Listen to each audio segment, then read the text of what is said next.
ready? Let's get started. So ready. Okay, cool. Welcome to From Skirts to Scrubs. I'm Charlotte Bill. And I'm Alesha Kotian. And we are two medical students who are trying to figure out our place in medicine by looking to the past and looking to current events to try to understand the impact that they have on us as future physicians and as women in general. And we are so excited to have you. We're so thankful that you're here with us, and let's get started. Yeah, first episode. Woo!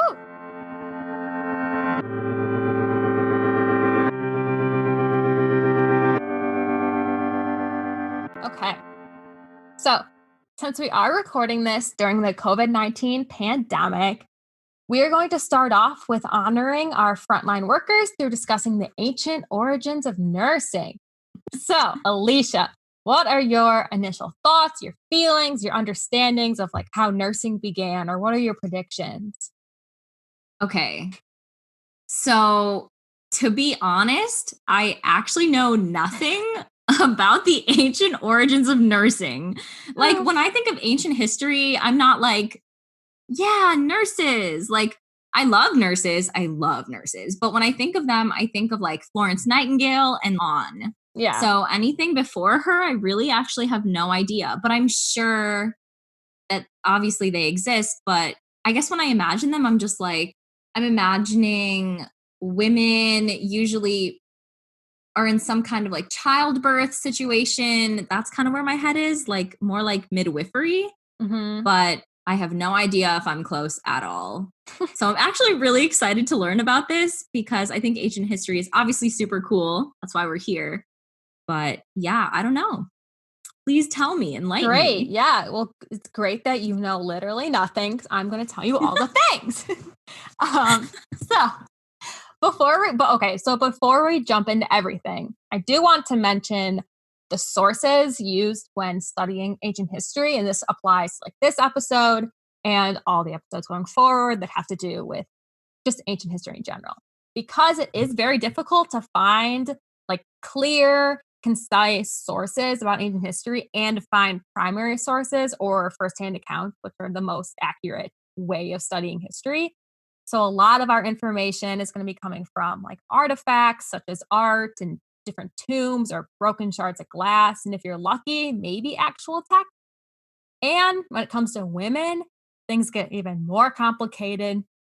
Women are rarely mentioned or like directly mentioned in any artifacts or texts, like I said, if we are lucky. So the knowledge that a lot of historians have on women from ancient history comes from the empty spaces in literature, because obviously women were there. We're half the population, but they weren't always recognized as being important or written about. So a lot of it comes from like assumptions and reading between the lines. So it's not the most amazing sources, but it's the best we have. And there are incredible historians that their literal job and life's passions is to study women in ancient history. So they figure out how to do it. We still have some pretty incredible things that we can find. So, with that, just kind of as a preface for all ancient history, we're going to jump headfirst into this history, starting off with the pharaohs of ancient Egypt. I'm so excited. Okay. I love the pharaohs. Okay. Okay. I'm better. So, yeah, let's go. We got a lot of history to cover. Okay. So it is 2000 BCE, or before the Common Era, which is the time distinction we're going to use. And you are a scribe and you're sitting down for a day of work to write out your hieroglyphics. And you have been tasked with the very important job of recording the stories of women who have nourished and cared for the pharaohs of Great Egypt. So, Alesha, what do you think these hieroglyphics look like? Like, if you're imagining what these women are doing, and for anyone who doesn't know, hieroglyphics were like this ancient form of writing for ancient Egypt, which were images that depicted words. So, what do you think these hieroglyphics look like of women who cared for the pharaohs? Okay. You had to guess. um okay. Maybe like, oh gosh. Maybe like really like nurturing type of Okay. like imagery. So I Okay. guess this is so weird and this is so not accurate, but the first thing that came to my mind was like a dove, which there's literally no chance there are doves in ancient Egypt. Oh So I no. don't think doves existed in that time. I'm sorry if this I don't know anything about like birds really. Oh So my maybe god.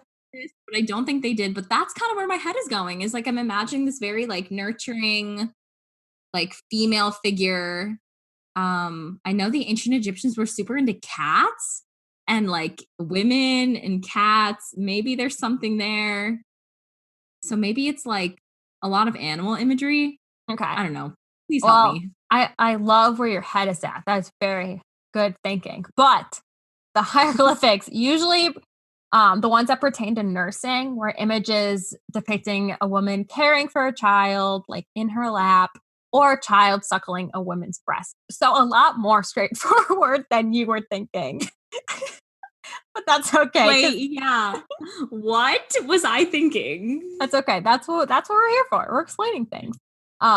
Yeah, so these images are thought to represent childcare and being a wet nurse or a nurse that breastfed children that were not their own.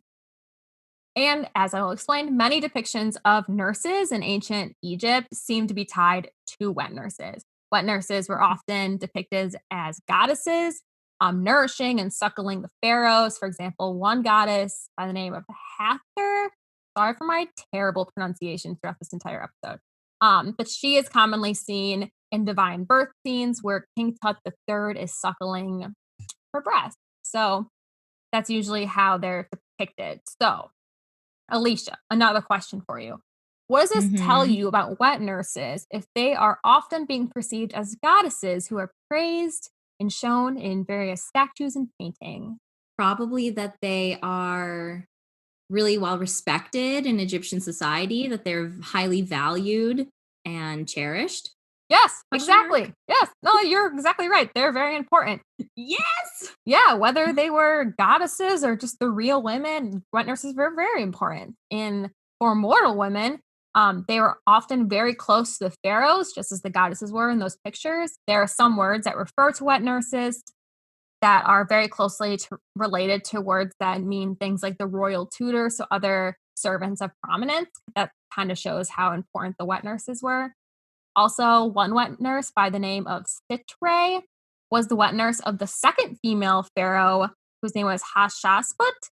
And I didn't even know that there was female pharaohs, so that was exciting in itself. But her wet nurse was so highly regarded that when the queen died, the wet nurse was then buried next to the queen's tomb with a coffin labeled wet nurse on it in ancient Egyptian, Wow. which is great. So that's if I'm correct, I think that's a huge honor for a wet nurse to be buried with your queen. It's amazing. So they were a big deal. Yeah, sorry, I had a question. Yeah. So, what just really quickly, was she like the wet nurse, was she mummified next to the queen? I don't Like, is know. that what you mean by buried? I couldn't find anything, and they didn't say, like, that she was buried in sarcophagus, which is, like, usually what they Okay. would bury mummies in, but I don't know if coffin, like, I couldn't find anything that really said that, but I was wondering the same thing. That would be even more special. If anyone is like a super expert on Wet Egyptian wet nurses and nurses, this is we are waiting to hear from you. We are yeah, dying to we are the audience for you. So yeah, wet nurses were a big deal. And there were mentions of dry nurses or nurses that don't breastfeed, but these were usually men who assisted male physicians of the time. So wet nurses for us are kind of providing that inkling of the origins of modern nursing. So pretty exciting. So that's all we have for Egypt. And now we're going to jump ahead 1300 years, big jump, 700 BCE in ancient Greece. And the women are generally not really seen in the public eye here. They're usually staying home. And within the home, they're even confined to the women's quarters. So it was Mm. expected for women to stay inside the home, out of sight of men who are not in their family, and even stay in a specific part of the house. And because of this social position of women, Their professions were often also tied to the home, meaning that any nursing activities where they would care for their children or their family were carried out in private, which kind of reduces how much information we have on them. But we do have some information on them, and that's because historians have referred to the word caring as like a synonym for nursing almost, because think of nurses, like what do they usually do? They're caring for others. That's a huge part of nursing. Caring is rooted in the pillars of nursing. It's the core mission of the profession. I looked up the actual definition of a nurse. It is someone who cares for the sick or someone in a hospital. They are caregivers who remove pain and discomfort. And while we're talking about the definition of a nursing, I'm going to go on a quick tangent that is related to nursing, but it kind of explains it a little more. So I do want to talk about where the word nursing comes from.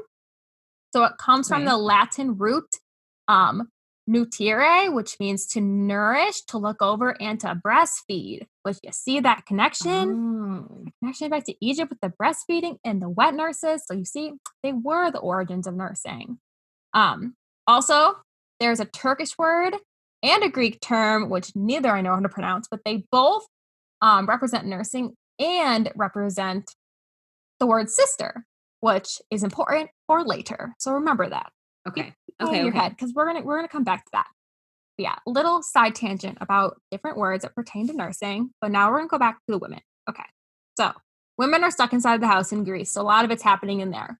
But there were a couple mentions of women working in sanitariums or these Greek temples that were dedicated to the god of medicine, Asclepius. And in these temples, the sick would go to them, they would pray to the god there, and they would sleep in the temples in hope of being cured when they woke. And there were often women there under specific titles of Zacharon and Nacharon. And these women cared for patients in temples. So it was kind of that. It was the first time we're seeing a form of organized nursing where they're acting as nurses in one specific place. So now we're going to jump into Rome. We're moving to ancient Rome in the first couple centuries of the Common Era. So we're out of before the Common Era. We're into the actual Common Era. We're in the first couple centuries now. Okay. And we are going to get into the juicy stuff. This is where the ball gets rolling on nurses. Great. So remember, what was that thing I told you to remember about the Greek and Turkish word that's used for nursing? Sisters. Sisters. Yes, sisters. Okay. So we're not talking about a blood. We're not talking about a blood sister. We're talking about a religious sister because the Catholic Church played a huge role in nursing. So sisters, nuns, Catholic Church. Great. So basically what happened in Rome is that the Catholic Church chose wealthy women or widows to be deaconesses. Come on, Charlotte. It's not that hard. It's deaconesses. Get it together, girl. And these women were the predecessors to nurses. They tended to patients. They tended to the poor, to prisoners. They visited homes. They worked in hospitals. They were just all around extremely charitable women who worked alongside the Catholic Church. So now we're seeing the Catholic Church really pushing nursing. And by 400 CE, there were now 40 deaconesses working as parish nurses in Constantinople, or the capital of the Eastern Empire of Rome, which is a big increase to see that so many women are working in one place specifically for nursing. So it's becoming more organized. And of course, this does not encompass all of the women of the time that were tied to nursing, but it shows how they were starting to grow. And of the deaconesses of this time, there are 4 very prominent women I want to mention in the realm of nursing. They're great. So we're going to go through them all. Our first girl, Phoebe. Great Phoebe. Phoebe is considered the first visiting / district nurse, and she was mentioned in the Bible under Romans 16:1. So if you want to look her up and you have a Bible on hand, that's where you're going to find her. Check your nearest hotel side table drawer. Yeah. And you can find Phoebe. Exactly. I don't have a Bible on hand, but if you do, Romans 16:1. And this is where the disciple Paul entrusted Phoebe to deliver a letter to the Romans. But she was, considered the first district nurse. So That's our first matron of nursing. 2, we have Fabiola, who had to be fabulous, I am sure. And she founded the first public/Christian hospital in the 4th century, which is pretty great because I'm not a religious historian or any historian in any sense, but I'm pretty sure at this time, Christianity and Catholicism was trying to gain followers. So they were very accepting of other people, letting people into the hospital, which made it more public. So they would accept anyone of any faith as they tried to convert people. So that was great for sick people at the time because they had a hospital to go to. So shout out to Fabiola. And now we're moving on to the last 2 of our 4 matrons of nursing. And these last 2 are great because they are literally saints. The Catholic Church made them saints. So our first saint and our 3rd matron was a woman by the name of Paula.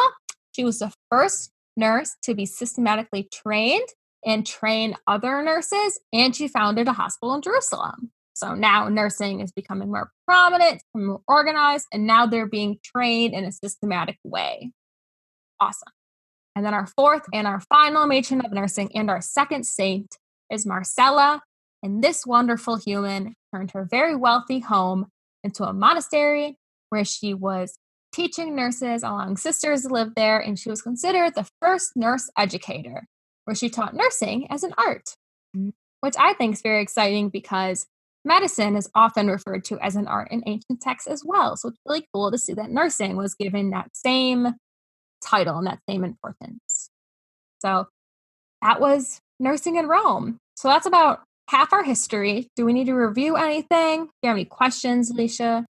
I guess I'm just wondering if you noticed in your research if there was like a switch or like a time period where there was like a shift into when nursing became more about like caring for the sick and maybe not less so about caring for babies, because I know that still happens, but was there a shift at any point? Yeah, if so you noticed?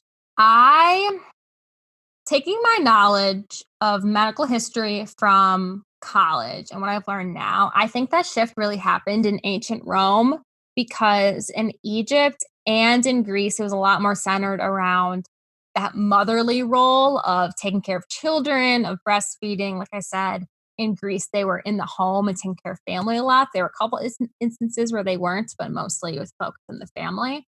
And then in Rome, we really see, the church is now pushing nursing and pushing hospitals and things like that.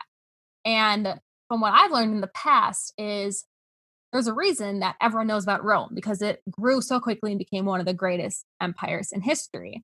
And Rome itself as a city was ginormous for ancient time. It had about 1 million people in it, like very quickly in the beginning. And that is a ton of people in one place for ancient history. But when there hadn't been ever that many people in the same place at once, the same city, that was like a disease's like greatest dream was to go to Rome. So diseases, yeah, it was like their study abroad plans for Rome. The disease. So diseases start popping up like crazy in Rome. And that's why medicine really started to get the ball rolling in ancient Rome.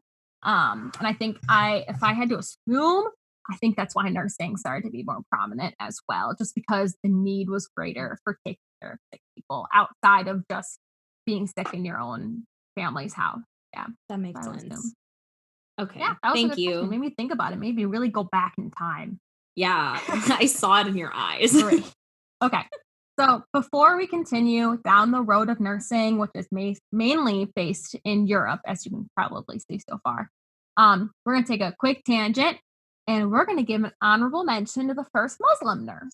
I'm going to do my very best to pronounce her name. It is Rufadia bint Saad. Hi, everyone. This is Alesha. The way Charlotte meant to pronounce her name was something closer to Rufaida bint Saad, but I might not be correct either. We are just doing our best here. Okay, now back to the show. And she was born in the 7th century CE. She lived in Medina, and she was one of the first people to accept Islam from the Prophet Muhammad. So she was She knew what she was doing. So when the Islamic State was established, she decided that she wanted to take the skills from her father, who was a physician at the time, and start applying them to her own life as she decided to dedicate her life to caring for the sick. So she became a nurse, and she was a great one at that. She was known to be empathetic and a good teacher. She created mobile clinics where she could service various communities and go out and help people who couldn't exactly come to her for nursing care.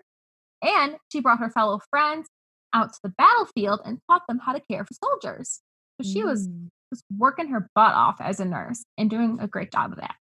So, because she's so great, she is a very important figure in Arabic nursing history. And at the University of Bahrain, there's an annual prize every year that is awarded in her name at the nursing school. So she's really great. So she deserves all the honor and all the awards in her name. All right, so moving back to Europe. We are now in the early Middle Ages, and Rome has fell. So sad. And all the intellectual activity with it.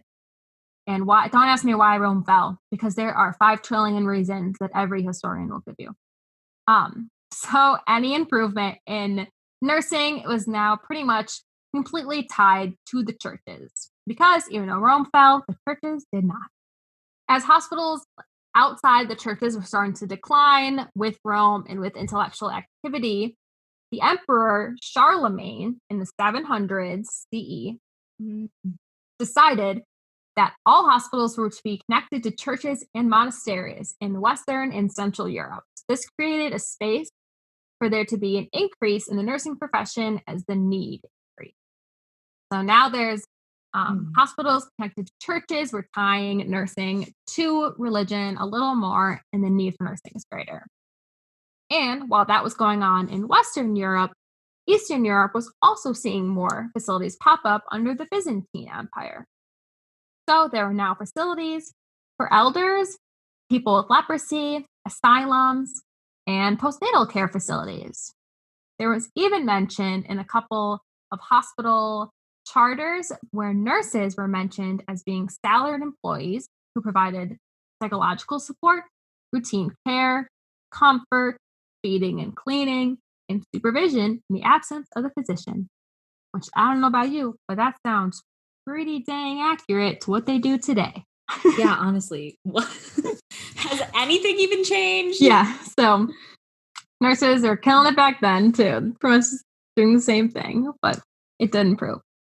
Okay, so now we're moving into the actual Renaissance. That was the early Middle Ages. Rome had just fallen. Now we're in the actual Renaissance. So I don't know about you, but when I think of the Renaissance, I think of going to an art museum and there's that one room where like every single painting is Jesus and Mary's holding Jesus.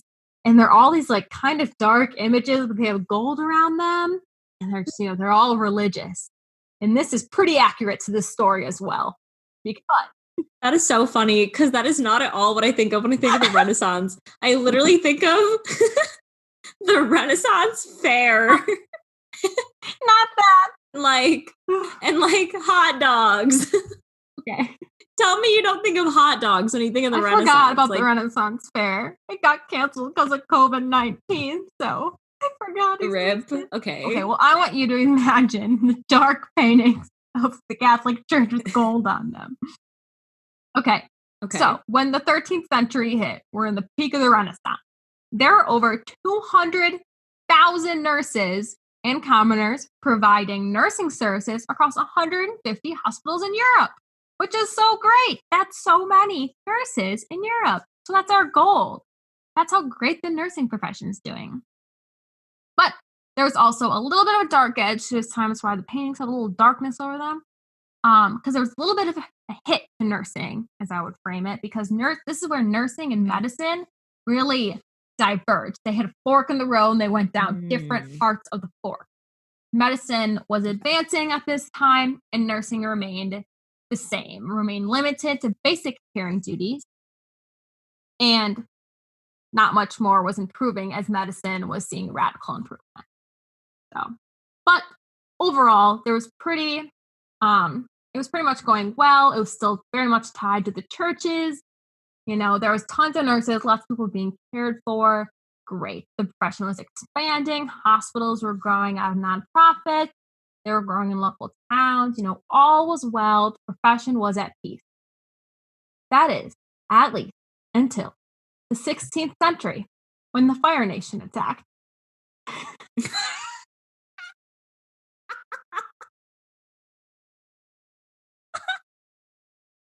I can't contain myself. Oh my God. I was not expecting that. I've been waiting for days to hit you with that one. That was really good. That was really good. Oh my God. I couldn't even hold it together. For those of you that don't know, I love Avatar: The Last Airbender, and Charlotte is starting it, and she just threw that at me, and I just wasn't expecting it, and that was great. If you haven't seen Avatar, this is just a shameless plug for you to go watch it. I really tried to hold it together, but I started laughing as I said it. It was too funny. Okay. Yes, the Fire Nation attacked. Or more like, okay, what actually happened in the 16th century? The Fire Nation did not attack, but the Protestants did become more prominent. So Protestantism was becoming the main religion over the Catholic Church, which meant that monasteries were now closed, and sisters or the nuns or the nurses, all the same person, were leaving the nursing duties and going home because Protestants mainly believed at the time, not saying they believe this now, that women should be at home with the children. So nursing profession went back into private, as it was in ancient Greece, all those thousands and thousands of years ago. So, as the nurses and the sisters went home, there was now a gaping hole in the profession because the trained nurses left. But that doesn't mean that there was just no sick people. The sick people were all there. They still needed people to care for them. So, of course, other women started to take over. And bless their souls. They had great intentions. They just wanted to help people. They were doing their best. But a lot of these women were undereducated. They were poor. They were illiterate. And they only had experience in caring for their own family. So this was essentially the fall of nursing. Because from 2500 BCE to the 1800s CE, which is over, I did the math, 4,300 years, so 4,300 years of history, the nursing profession was on the rise. That whole dang time. Women were gaining more independence throughout that time, so the profession was allowed to grow as they were supported by the church. Women were being recognized for their compassionate ways, and they were praised for their positive impact on communities, as women literally being named saints, like actual saints. But now, the profession began to fall as the profession was left to the lower class of women, leaving the nursing profession deemed a low role. A once respected position for a woman was now actively discouraged. And this is where the nursing profession had truly hit rock bottom. That is, at least until one special lady spun it all around. But you're going to have to wait for part 2 of this nursing history to learn about how this next amazing woman revitalized this incredibly important profession. And that, my friends, is the history of nursing in ancient history. Applause, just like crowds of applause, amazing. like blowing a lot of history. Kisses at you, roses. That was I'm awesome. glad you liked so it. Cool. I did not know any of that. Literally none. I did not know any of it either. Not a single thing. But I spent hours on the internet. The internet is a great place. Internet. Yes. So from there, I think we're ready to hop into our discussion. Yeah. Let's do that. Okay, cool.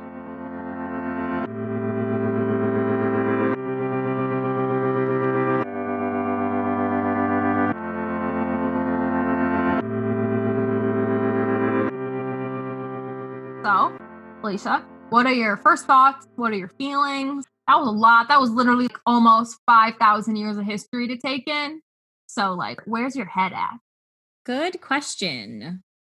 That was a lot of history, but I think what really ties it all together for me is even though there were so many moving parts, this is what was so cool is like there were so many moving parts and like obviously history doesn't occur in a vacuum. things are constantly changing and like people change, cultures change. But even throughout all of that, there was this core aspect of nursing that Mhm. didn't change. Like the etymology of nursing, like what you said, that like nursing is caregiving, it's nourishing, it's like taking care of the sick. Those things didn't change over Right. those 5,000 years. They just evolved and shifted with the times. And like, I think that's what's so cool about it is from then to now, like there is that common thread. You Yeah, can like I still said, see it. caring is one of the pillars of nursing. One of my sources was actually a nursing textbook. I have no idea how I found it on the internet.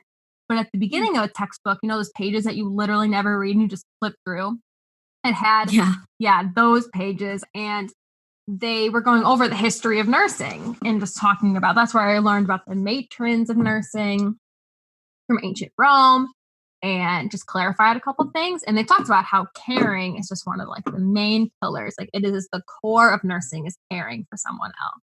And yeah, I agree with you. I think it really stayed all throughout history. And history changes a lot in how women were treated and perceived, went up and down for every civilization. But yeah, that really stayed the same throughout, which is cool. Yeah. I think that was the thing. That was the thing that kind of really stuck with me. But there were little parts along the way that stood out to me. Like I said, I don't know that much about ancient history. Like I think it's really cool to learn about Egyptian history, Greek history, Roman history, but like I think, and you can correct me if I'm wrong, but like from my understanding of like, for example, Egyptian history and like Hmm. ancient Egyptian culture is like they respected women. And we talked about this too, like how wet nurses were like highly respected and highly coveted. And then it kind of seemed like the more time went on, like once we got into like Greek history and then Roman, it became less about the value of Hmm. those women. What I really saw like a huge shift in was between the way that like nurses were coveted in ancient Greece and Yeah. in ancient Egypt, excuse me, and then how that kind of changed. And you said the way that women were treated Hmm. in general in like ancient Greek society. They were confined to a corner. They were kept away from men. They were really separated from society. They had a really tough time Right. there, I imagine, in terms of nursing, especially like the sanitariums, like they had to take care of these patients, but like they didn't even really have a Hmm. place in society to like take care of themselves. And that also struck me, that huge Yeah. difference. It's just the way that the women were treated in that job Yeah. changed And a that's lot. interesting too, because another thing from ancient history that is very strange, as you may have mentioned when we, or may have noticed, when we went from ancient Egypt to ancient Greek, there was like a huge gap in time. I think it was like 1300 years. Like it was like very big.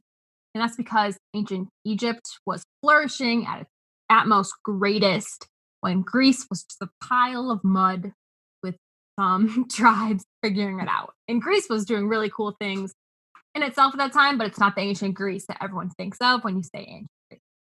It's a whole different thing.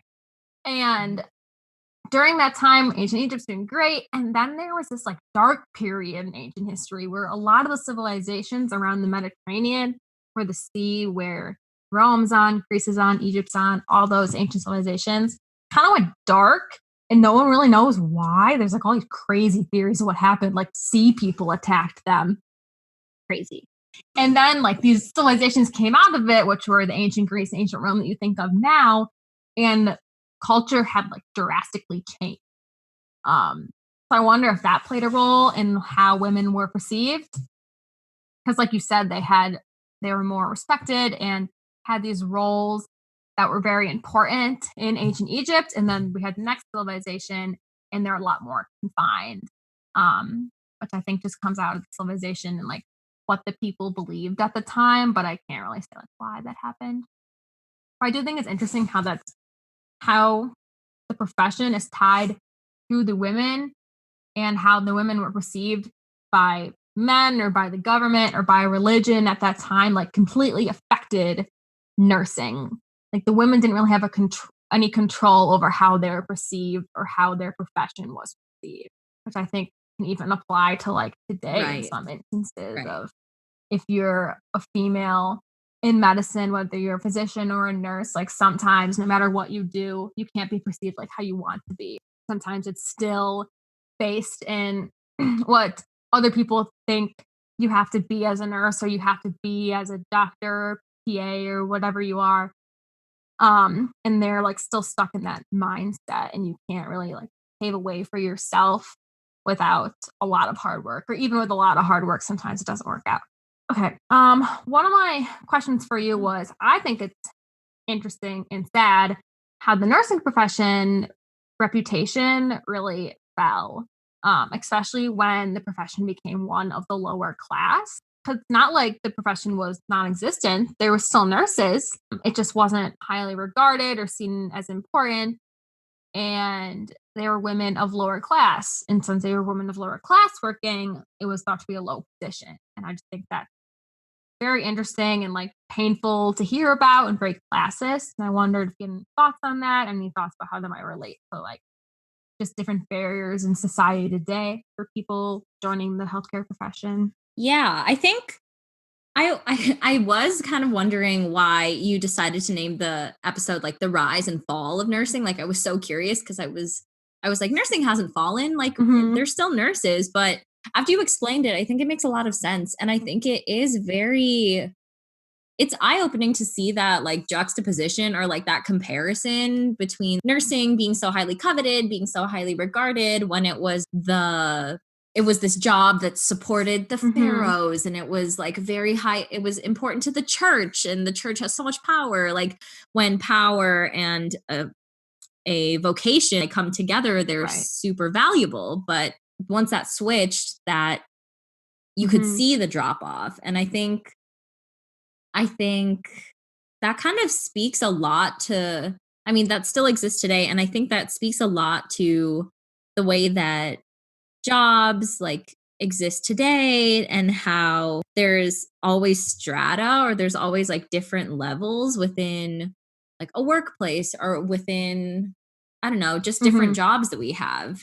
For example, for nursing, like I think that nursing is a very highly respected like career to have. Important. Yet, it's so important. And yet it's so undervalued. Oh yeah. People take nurses for granted. And oh my hospitals, goodness. like nothing can run without them. They are superstars. They work their butts off. I know. This makes me think of that one episode of Grey's Anatomy where the nurses had a strike. All the and doctors like were literally panicking. Oh my God. Everything went to up in flames. Like the hospital was not functioning. Yeah, they're so important.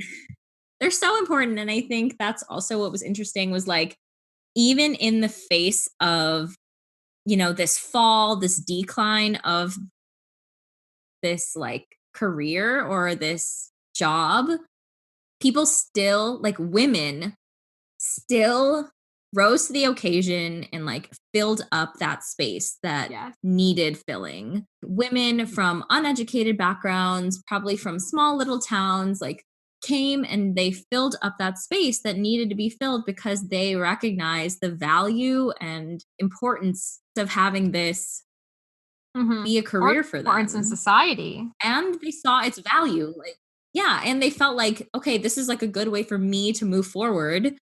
And it was, but it's unfortunate that that is like shadowed in like the fall of nursing in this like era, of course.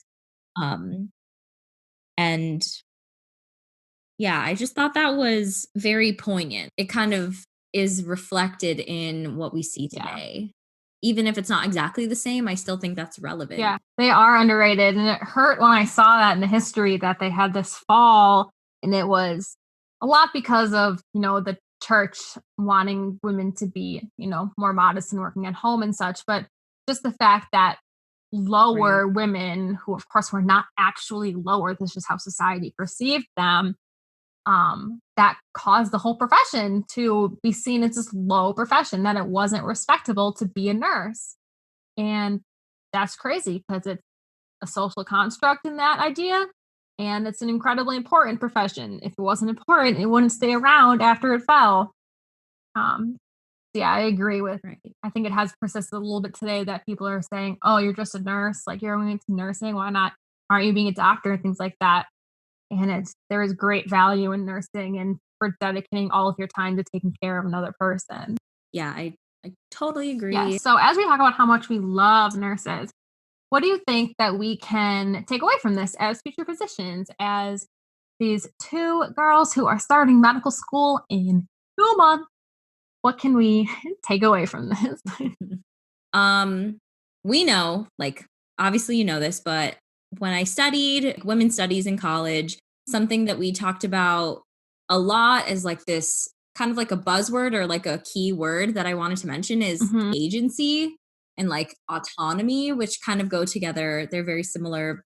But basically, like to have agency means to have the ability or the choice um, to make a Mhm. decision for yourself.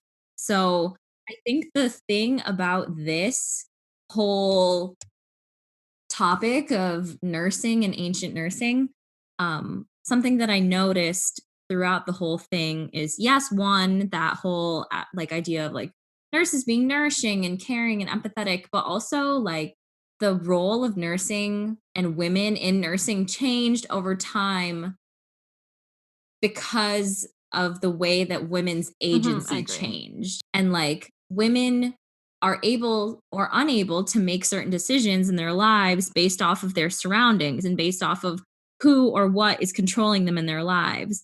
But overall, the profession has stayed pretty constant despite all of that hardship that it has endured to Mhm. continue persisting. Like nursing still exists today even though there was this ancient rise and fall, I still think that like women took on their agency and every chance that they had, they still like took whatever agency they had, whether that was minimal or whether they had a lot of it. They took charge of it. And I think we have them to thank for the way the profession is now, because without that, we wouldn't have this Yeah. profession of I agree. nursing. And I think it applies to even like us as future like female physicians, because who's to say that there would even be like females as physicians if they weren't seeing how these women who are nurses who are working in the field of medicine and healthcare and how beneficial they were and how women could have a really important role in this field. And, that might have led to more acceptance of us being able, or females in general, being able to explore the other sides of healthcare. But I also like how you talked about how, like, because women really persisted through all this time, it allowed the profession to persist. And I think that's just important for us to take in, like, ourselves. Yeah, like the importance of persistence because it's going Yeah. to be difficult. The fact that we already know that is so The sad, fact but that women have to prepare themselves, yeah, more just to know that you're going to be questioned a lot more for why you're in this profession than other people may right. be. But, we're ready for it. We have our nurses to thank to help us along. We will make it just like all those nurses did for those 5,000 years of up and down. Shout out to them. They really Yeah, did that. they're great. We love them. Awesome. Do you have any last thoughts? I think I'm really excited to hear about the next part of the story. I'm excited to see where this goes because I think I have an idea, but again, what do I really Right. know? I'm Probably excited too. I mean, I nothing. know who this amazing woman was and is. That I will not say her name because you will learn next time, but she was pretty great and really turned around the whole profession into what we see today as nursing. So I'm also really excited to learn more about her and nursing today and more modern history of it. Yeah, we'll have to see how it goes, but I'm looking forward to it for sure. Well, thank you. Thank you so much for that awesome history, You're Charlotte. I welcome. It loved was so it. fun. And thank you, our listeners, for joining in. Before we end, we just want to, reach out and say that we hope you enjoyed the episode. We would love, love, love to hear your feedback. So if there's anything that you notice that we missed, if you're like an expert on this stuff, we absolutely want to hear from you. You can email us at fromskirtstoscrubs@gmail.com. But for us on our side, we would love if you could take a minute and subscribe to the whatever podcasting app that you're using. Feel free to subscribe. And if you could rate and review the podcast, that would be awesome, just because it helps with visibility of the podcast. So it helps us show up on like more pages, the more reviews you leave and stuff. But just your support and just you listening in is enough for us. We love you and appreciate you so much. And we'd also really love for you to follow us on social media. We have an Instagram at From Skirts to Scrubs. We also have a Facebook page that has the same handle, From Skirts to Scrubs. We also have a website, which is fromskirtstoscrubs.com. But on our website, you can find more information about Alesha and I, about podcasts, and you can find our sources. So if you're wondering where I found all this wonderful information today, we will have our sources linked in, I think, APA format if you would like to look into them more yourself. Amazing. And so before we end, we just want to give a little cheers, give a little thank you to all the women who fought for us to be here where we are today. And may we do the same for those who come after us. And with that, we will see you next time. Yeah, bye, guys. Bye. Love you. Bye.